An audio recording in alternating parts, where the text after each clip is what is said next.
Now available for the first time on Google Play, The Man Crisis. Learn why so many men are falling apart in an increasingly gynocentric world in The Man Crisis. Get your copy on Google Play today. Hollywood Historical Men in Crisis.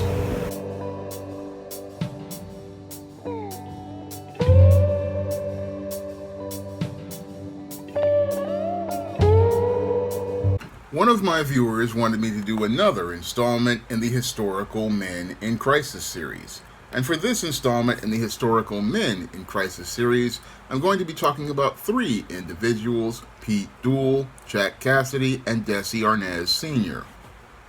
All images used in this video are under fair use of United States copyright law of 1976 and are used in conjunction with my commentary. Now, the first historical man in crisis I'm going to be talking about is Desi Arnaz. Now, Desi Arnaz is an icon of American television for his iconic role playing Ricky Ricardo on the hit CBS show I Love Lucy opposite his wife Lucille Ball, and he was also an icon for television, being the innovator who created the syndication business model for television and being the founder of Desilu Productions. Now, Desi Arnaz was a man in crisis ever since he was very young. Now, Desi Arnaz was the son of Santiago Cuba's youngest mayor, and his father also served in the Cuban House of Representatives. And as a member of Cuban nobility, he was a great-great-grandson of Jose Joaquin. Unfortunately, as the Cuban Revolution of 1933 came along, sadly, Desi Arnaz, who was born into Cuban wealth, was forced to leave Cuba, and his family had to flee as the mob attacked and destroyed his family's home and destroyed their property. And Desi Arnaz was barely escaped being able to get away in a car. Unfortunately, his father was jailed and all of his property was confiscated, and Desi Arnaz had to move to Miami. And as he moved to Miami, he had to find a way to make a life for himself, having to live in a garage for some time. And over the time as he lived in that garage with his father, which was infested with rats and roaches, they had to rebuild their lives. And Desi Arnaz started working at jobs like working at Woolworths, cleaning canary cages in Miami, went into the towel business for a minute with his father before going into entertainment full time. And as Desi Arnaz went into entertainment, he was on a road to success as a man. But as he was on that road to success, he ran into roadblocks with racism, because as he went from being a major hit as a musician in New York's club scene, he then went to try to go into Hollywood, where people did not want to go out here and cast him in roles because he was Hispanic. And because he was Hispanic and had a heavy accent, they wanted to put him in stereotypical roles most times, even when they did cast him. And this was something that I believe was devastating to Desi Arnaz, who was somebody who believed in the American dream. And I believe this was the start of him starting to become a man in crisis, because Desi Arnaz was a very brilliant man as related to entertainment. But many of the people out there didn't want him to rise to fame at the time, because white supremacist Hollywood had that reserved primarily for white men. And that's the thing that basically had an impact on Desi Arnaz as related to him psychologically, that led to him having issues over the years as he got involved with his legendary wife Lucille Ball. And as he got involved with his wife Lucille Ball, I believe this is the thing that led to him having the issues that led to him to start drinking, was the fact that his white wife would be the one who would be the center of attention. And because his white wife would be the center of attention, it really rubbed Desi Arnaz the wrong way, because a man usually wants to be the head of his family. He wants to be the leader of his family. and he was the main focus to be on him. And that basically was something Desi Arnaz could not be in white supremacist America during these days of Jim Crow, as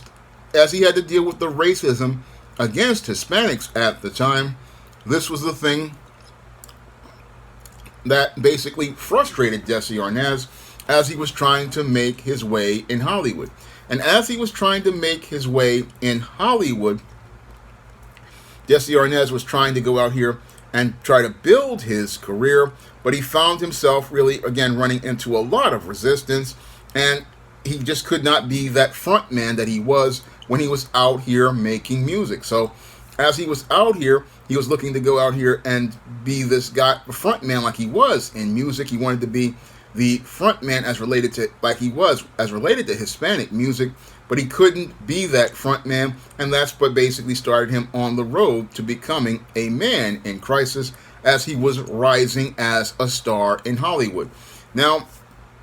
Desi Arnaz, again, was a very brilliant man and was the brains behind the show I Love Lucy, and he, as the brains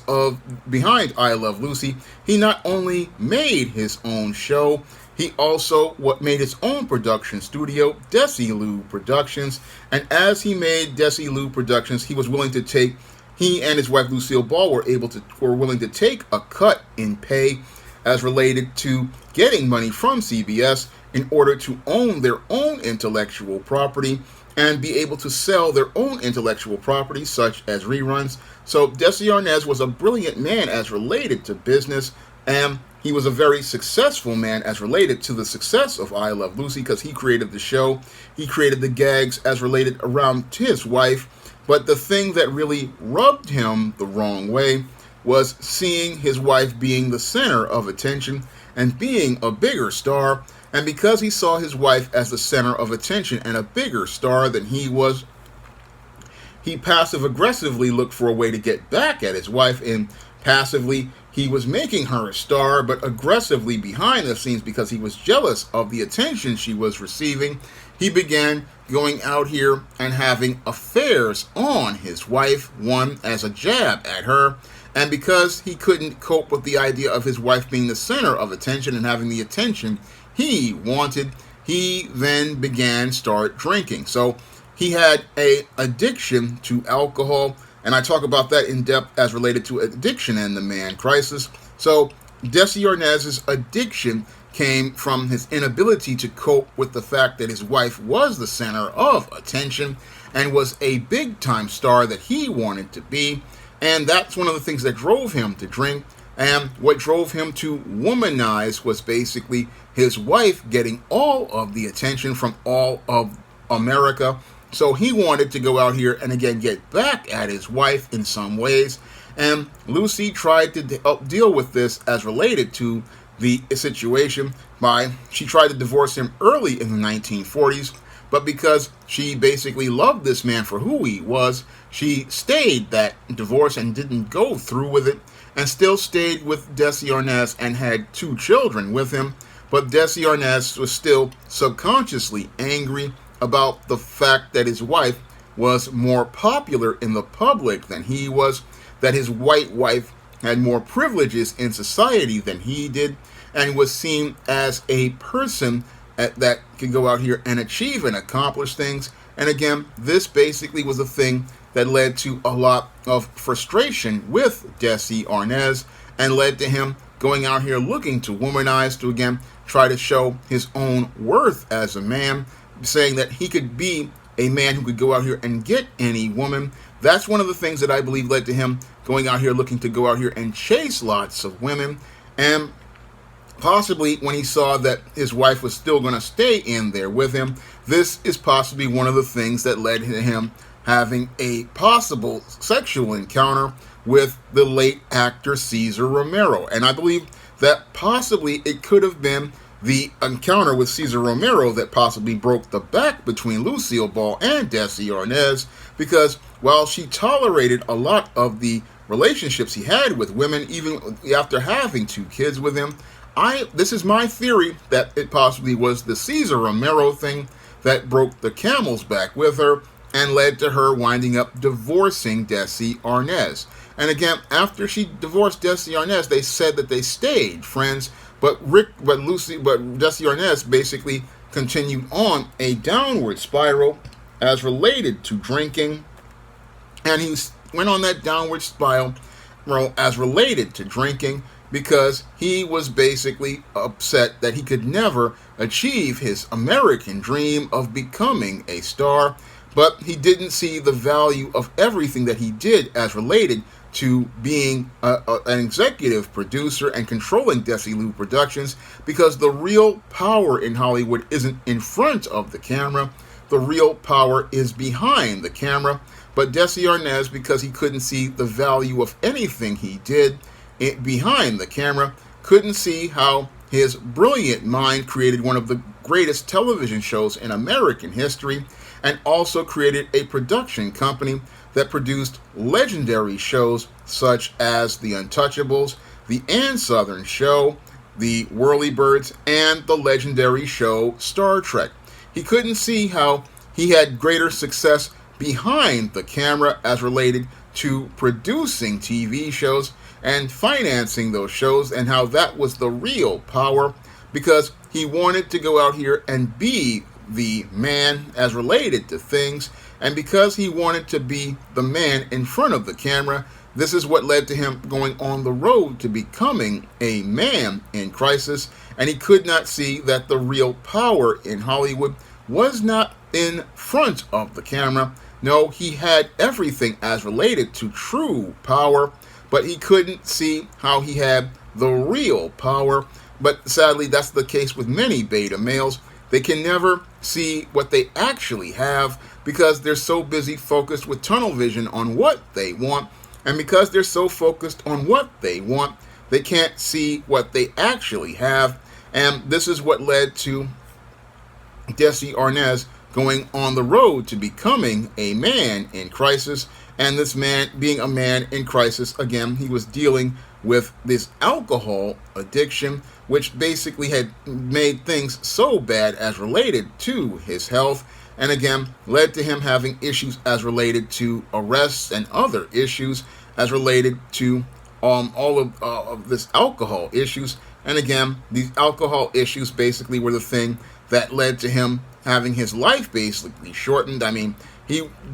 died at, I believe, 69 years old as related to issues as related to his health from years of drinking and smoking, and wound up with lung cancer. And sadly, this is what led to Desi Arnaz passing away. And sadly, we lost one of the most brilliant men in Hollywood. And sadly, Desi Arnaz, as one of the most brilliant men in Hollywood, who was, again, the creator of one of the greatest shows in television, created one of the greatest studios as related to productions of television shows. I mean, The Untouchables and Star Trek are considered iconic shows, and they came out of Desilu. But sadly, he couldn't see the value of everything that he produced because he had a perception of self that led to him going from being one of the greatest men in television to becoming a man in crisis.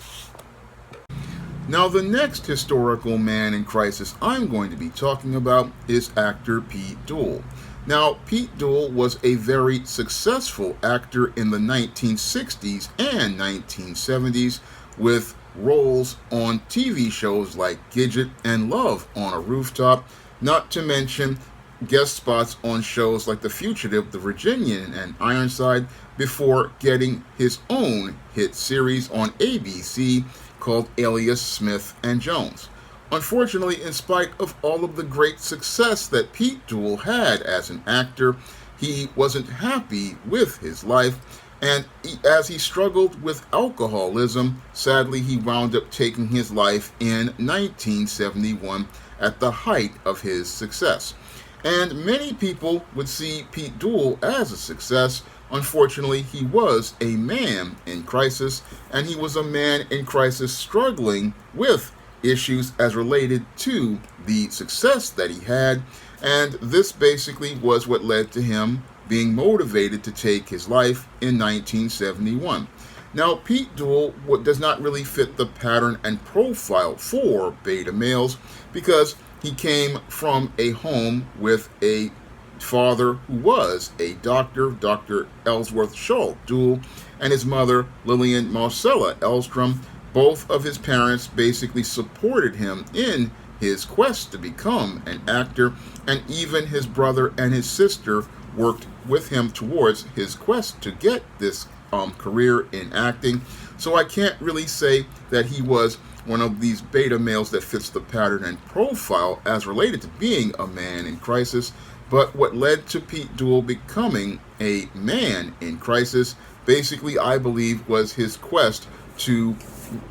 get this success and not having the emotional capacity to be able to handle it. Now, Pete Duel, as he was growing up, wanted to become a pilot, but because his eyesight really was not that good, he changed his plans to medicine or English, depending on what you read as related to him. And as he was going to college at St. Lawrence University, not too far from where he was born in Rochester, Pete Duel was going to school and started appearing in many of the plays staged in the drama department. And as he was out here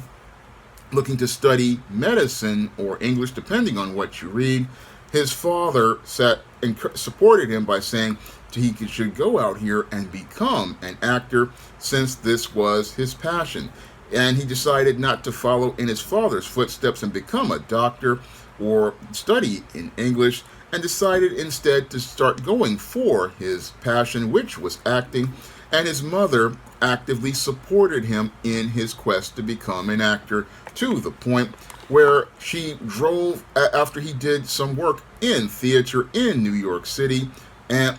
she decided to drive with him all the way to Hollywood in California. And as they were driving all the way from New York to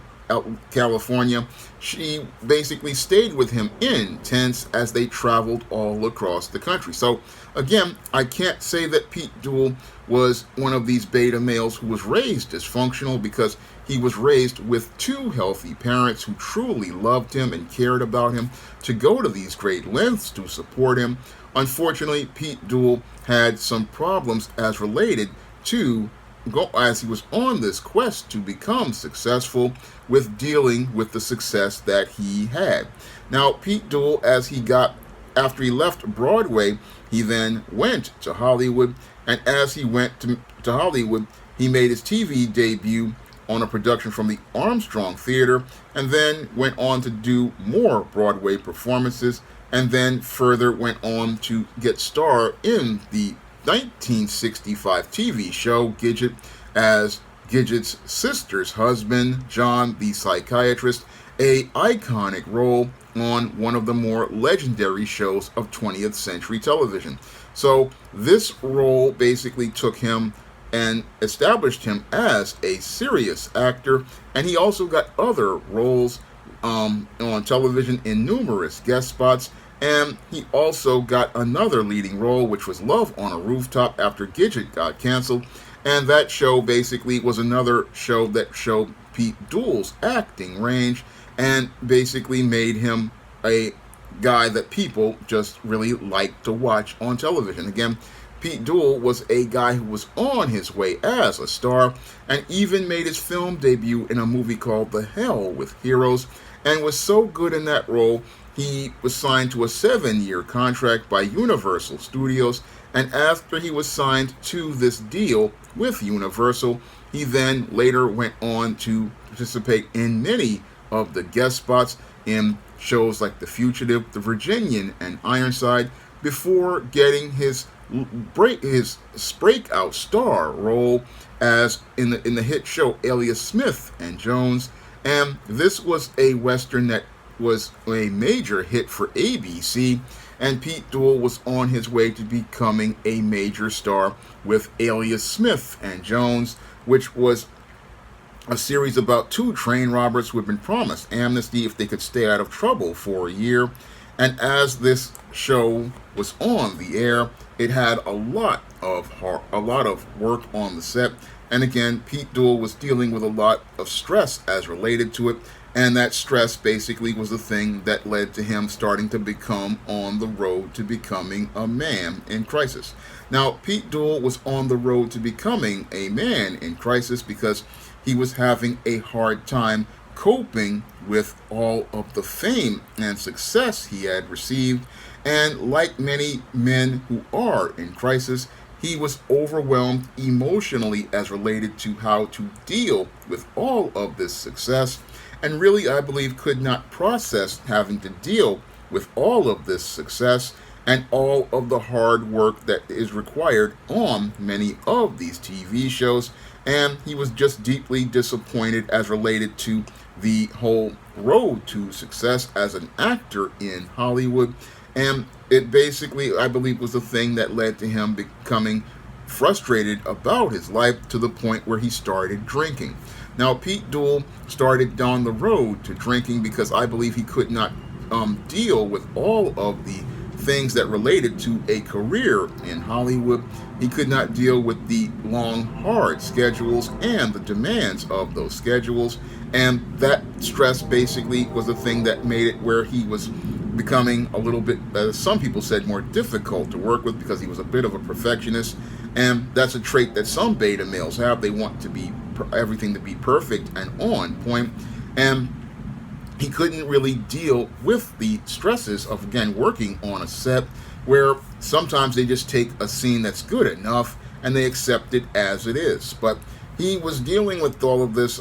these struggles with this, as he was also out here getting involved with politics. And as he got involved with politics, he was one of these Democrats who was into environmentalism. And as he was into environmentalism, he also wanted to go out here and working towards political aspirations. And part of it was he wanted to get an election to an executive post in the union, SAG. Unfortunately, he didn't understand that he was a rookie actor, and usually rookie actors are not going to go out here and get these type of positions in the Screen Actors Guild. So Pete Duel didn't really understand how things worked as related to politics, and because he didn't understand how things related to politics, this basically further upset him. And I believe Pete Duel came into Hollywood thinking that it was going to be a smooth world where he could rise to stardom. Unfortunately, as he had to deal with the conflicts of the work rates that actors have to deal with the long hours on set, and the frustrations of having to deal with things like revisions with pink pages and reshoots, this basically was the thing that further frustrated him, because usually a actor who works in theater, usually you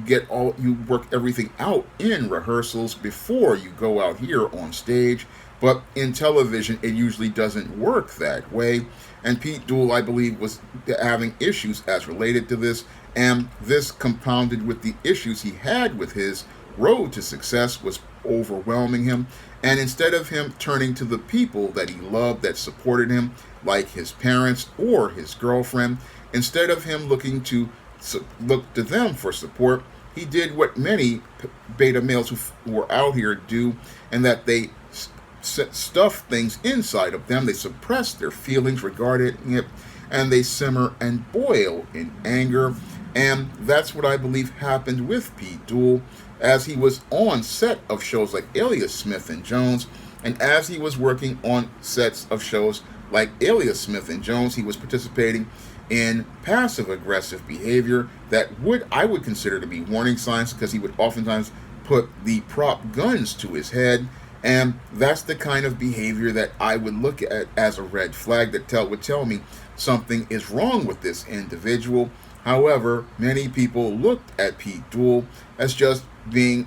playful on the set and not really seeing what was really wrong with him. Now, I could look at Pete Duel's story and see that he was a man who was dealing with all of the stress of becoming overwhelmed as related to dealing with life in Hollywood, and he was further becoming stressed because he couldn't deal with the changes in his life, and because he couldn't deal with the changes in his life as related to Hollywood, because he had a plan to just worked in Hollywood for 5 years before returning to Broadway. However, he had gotten so much success that he wound up in Hollywood for 6 years, and that basically disrupted his plans for his smooth world, and that made life a lot rougher for Pete Duel. And as he was dealing with all of those issues as related to his life, he couldn't handle dealing with all of that stress, and that further got exacerbated as after he wound up in a situation where he wound up drunk driving and wound up getting into an accident. And after he got into this accident, what happened was he wound up in a situation where he was put on, given a suspended sentence, and that basically was a thing that showed how bad his drinking was getting. And again, the judge basically gave him a light sentence where they gave him 180 days in jail and a suspended sentence for 2 years and $1,000 fine. And this was that was the point where he had basically was starting to go further fall to rock bottom after making this plea. And that was where he was just trying to, again, he was at the point where he was dealing with his decline, and at this point he didn't know what to do anymore because he didn't know who he could turn to. He didn't even know that he could turn to anyone, and that's where Pete Duel sadly wound up taking his life on December 31st, 1971. Now, Pete Duel was basically at this point at the lowest point of his life. I mean, he had one visitor that night at his two-bedroom bungalow in the Hollywood Hills and was reading through a script for Elliott Smith and Jones after watching the show and then watching a Lakers basketball game. And he had an argument with his girlfriend earlier. And then, after having this argument at 1:25 a.m., Pete walked into the bedroom, stared at his girlfriend, and then took out a package that Diane thought was a forgotten Christmas present, took the box into the living room, and told his girlfriend, "I'll see you later," and then sadly took his life. And sadly, when Pete Duel took his life, he wound up leaving this world, even though he had all of this great success as an actor. He never had any peace, and he didn't have any peace because he was just, again, wanting his world to be smooth and be perfect. And when he saw that the world wasn't really perfect, because he wanted to change the world as related to the environment, he wanted to change the world as related to the Screen Actors Guild, but he didn't understand that there's a process to things, and that's something a lot of beta males don't understand, is process. A lot of them want to go out here and rush and do things, not understanding that things take time. And oftentimes when they go out here, they want everything to fit into their timeline, not understanding that life goes by God's timeline. So Pete Duel was one of these individuals. He wanted life to go his way. And when the world didn't go his way and he couldn't make everything smooth like he wanted as related to life,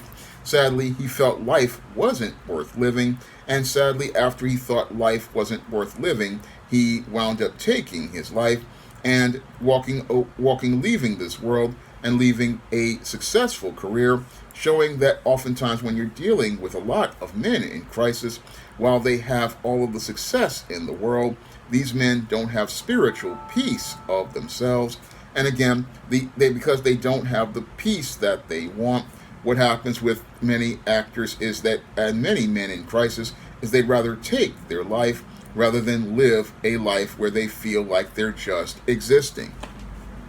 Now, the next historical man in crisis I'm going to be talking about is Jack Cassidy. And Jack Cassidy was a legendary performer on stage and on screen, and he was the father of David Cassidy, a teenage hunk back in the 1970s, as he was co-starring with Jack Cassidy's second wife, Shirley Jones, on the show The Partridge Family. However, even in spite of Jack Cassidy's great success on stage and screen, he was a man in crisis ever since the day he was born. Now, Jack Cassidy was born in 1927 in New York to a father who was a beta male, and because he was born to a father who was a beta male, his model for manhood took him on the road to becoming a man in crisis since the day he was born. Now, Jack Cassidy's father was an alcoholic and a womanizer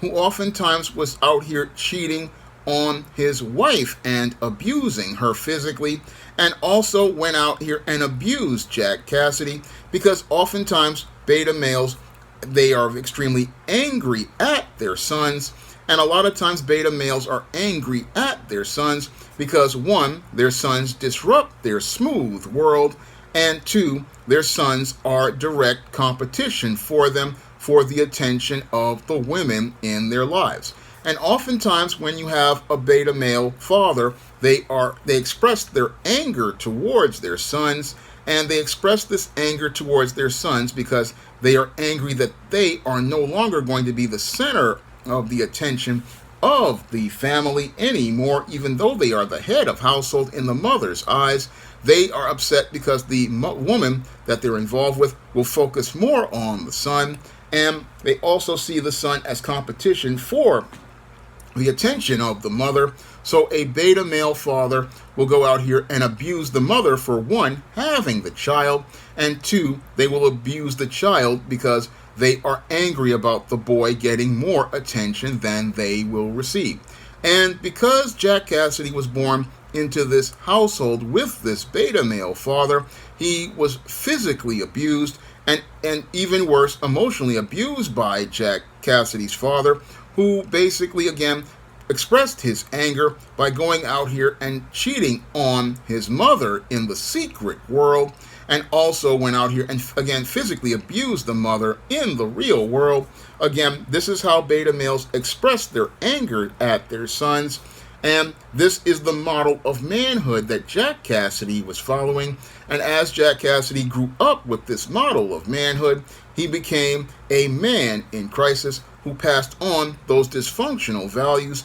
as he was rising as an aspiring actor in the world of theater. And as Jack Cassidy was rising in the world of theater, he got involved with Evelyn Ward, a dancer and a choreographer, and the two wound up marrying in 1948. And as they had their wedding, Jack Cassidy and Evelyn Ward had a whole bunch of stars come to their wedding, including Jimmy Stewart, who was A-list at the time, and Marlon Brando, who was on his way. Unfortunately, all of those stars coming to the wedding could not make it a successful marriage because the values Jack Cassidy learned from his father were his model of manhood, and because this was his model of manhood, Jack Cassidy's marriage was destined to fail because there's no way a marriage can be sustained between a beta male and a woman, because oftentimes beta males are extremely angry as related to their relationships, and they're angry in their relationships because many beta males are upset about the way their fathers treated them, and they're also upset because as that relationship changes and grows, there's a lot of conflict, and because there's a lot of conflict, a lot of times beta males get angry because a lot of times beta males want their world smooth with no problems, conflicts, or obstacles from the woman that they're married to in the real world, and they also want a woman not to say anything about all of the indiscretions and affairs they're having in the secret world. Now, as Evelyn Ward went out here and had David Cassidy, Jack Cassidy's son, this is where Jack Cassidy started expressing his contempt in a passive-aggressive fashion towards Evelyn Ward by going out here and cheating on her and physically abusing her the same way his father did. And even worse, Jack Cassidy was also continuing to drink to escape from all of the abuse he inflicted on his wife in the real world, and was also drinking to escape to as part of the secret world, where he was escalating his behavior to not only have affairs with women, but also was looking to participate in affairs with men. And as Jack Cassidy was out here looking to have affairs with these women and have affairs with these men, he also was out here looking to get involved with another woman, Shirley Jones, who was working with him on a theatrical production. And this is where Jack Cassidy went from leaving his first wife, Evelyn Ward, in 1956 to getting involved with Shirley Jones. And as he got involved with Shirley Jones, he was abusing his son, David Cassidy, in the exact same way his father abused him. Now, I read one incident that was I would consider to be extreme emotional abuse, where Jack Cassidy took his son to a men's shop, bought a whole bunch of clothes, and made it look like he was going to pay for them. But then, after he got the son to buy all those clothes, he then told the son that he would have to pay $15 a week to him. And again, this is the type of cruel abuse that beta males participate in, because a lot of times beta males are jealous of their sons. And again, beta males are jealous of their sons because, like the females who basically behavior they emulate, a lot of beta males hate the idea of having to compete with another man. And this was what created a big rift between David Cassidy and his father, because his father, while David Cassidy was looking to earn the respect of his father never was happy with him. And the reason why Jack Cassidy wasn't happy with his son is because he did not want to compete with another man, and he didn't like the idea that his son had become this kind of Hollywood hunk and was somebody who was getting all the attention from the girls, because a lot of times beta males want the attention from the girls, but they only want that attention from the girls because they want to, again, they don't see women as women. No, they see them as objects. And this is what caused a lot of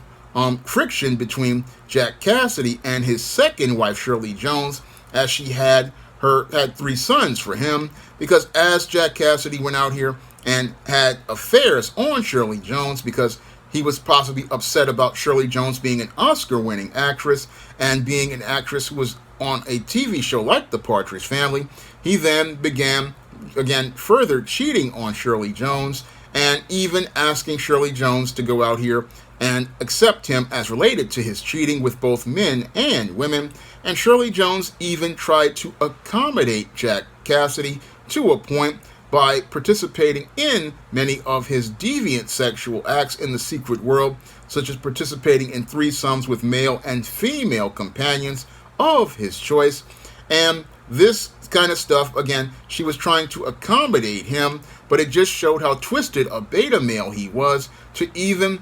consider saying, hey, I want my wife to go out here and participate in sexual deviancy, because to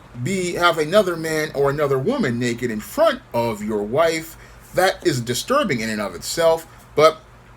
with beta males in the secret world, they want to participate in these deviant acts not for pleasure, but they want to participate in them for power. And again, Jack Cassidy, like his father, was looking to cheat on his wife because he wanted to have power, because he felt emasculated as a man. And because he felt emasculated as a man and didn't feel adequate as a man, this is again why he passive-aggressively was out here cheating and abusing his first wife, the same way his father wound up abusing his wife. And he had escalated his behavior, again, to be worse than his father, participating in sexual deviancy, not only with women, but with men, and involving his wife in it. And it got so disturbing to the point where Shirley Jones, his second wife, just realized that there was no way she could love this man because he didn't love himself, and there was no way for her to be able to connect or bond with this man, because this man, even though she was married to him for 20 years,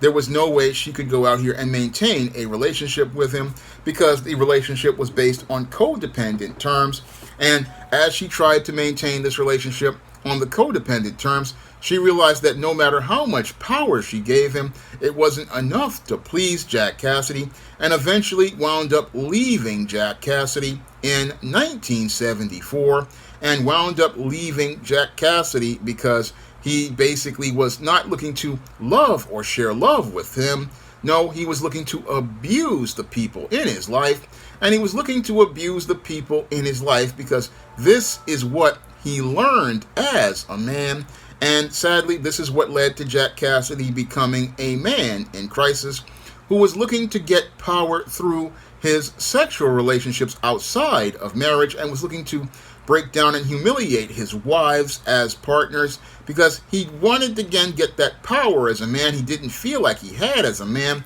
because when he was abused by his father, he felt like he didn't have power as a man, and he wanted to get that power through these relationships, and he also wanted to get that power through drinking. Again, he wanted to escape to the secret world through drinking, but sadly, his addictions to alcohol and sex were basically the things that undid his entire life, as his life in the secret world eventually became a dark reality because on a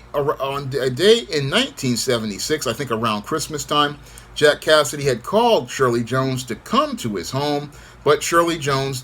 declined to come to his home, and Jack Cassidy, sitting home alone, had a cigarette in his mouth on his naugahyde sofa, and as he was sitting on his naugahyde sofa, the lit cigarette fell to the sofa and got lit, and as it got lit, what happened was, after this night of partying at Alphabet Bars, he then wound up on that sofa, and that sofa got on fire. And that sofa, while it was on fire, Jack Cassidy tried to escape, but sadly wound up passing away in the fire that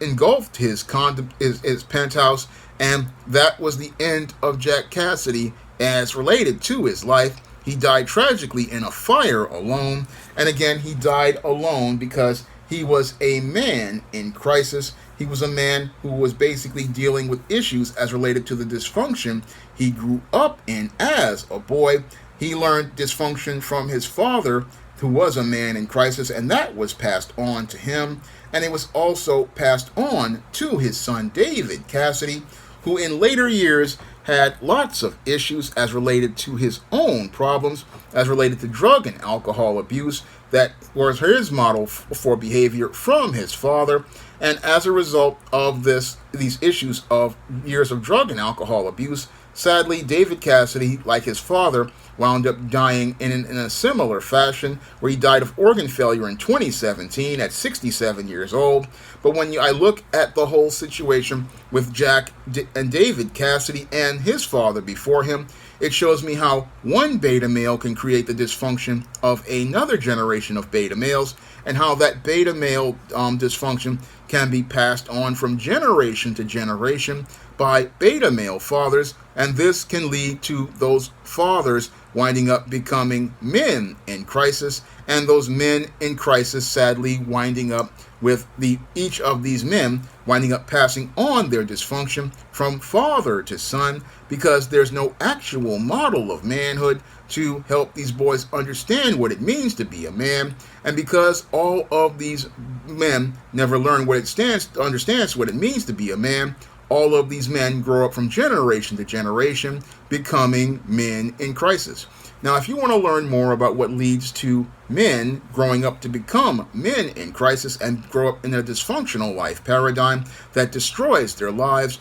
you can pick up my book, The Man Crisis, on Amazon.com in paperback and Kindle format. You can also find The Man Crisis at other online booksellers like Smashwords, the iBookstore, Google Play, and Barnes & Noble. And if you'd like to see me do another installment in the Historical Men in Crisis series, you can send a donation to the Patreon, the PayPal, or the Cash App with the name of that historical man in crisis. And if I know something about that historical man in crisis, I will make that video for you. That's all I have to say for this video. You can comment, rate, and subscribe.